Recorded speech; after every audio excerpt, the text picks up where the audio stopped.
let's have a look at what are the fundamentals of functional programming. So, as I said initially, there is actually no one definition of what functional programming is.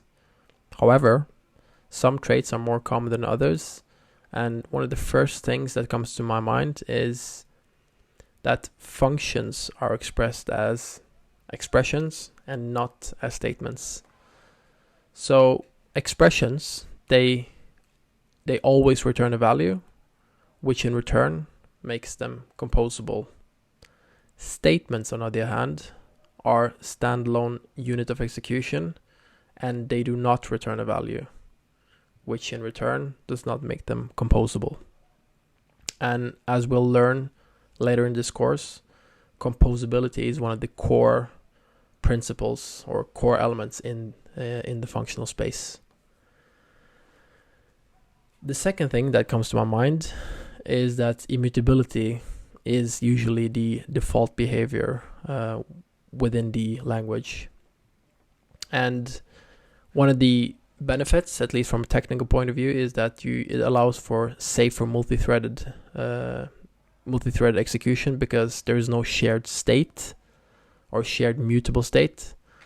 And the second thing that comes to my mind is that when you have immutability by default, the code is it follows more like a linear fashion, because you can't go back and mutate any already declared variables or bindings, as we usually say in F#.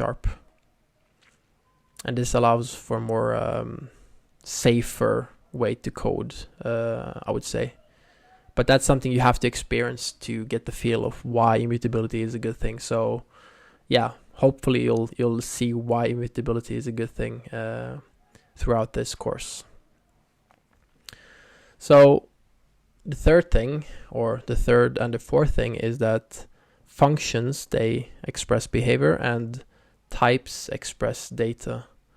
So unlike classes where you have, some properties, they express data, and then you have some methods which mutate the properties. So that's in the object-oriented world, but in the functional world, there's a clear separation between data and behavior. So there is no state management of some sorts. State is only changed by passing one thing through a function, and then you have a new state out of the function. And the last thing that comes to my mind is that there's absence of null. Null is usually expressed with a type, and in F# world, it is expressed using the optional type.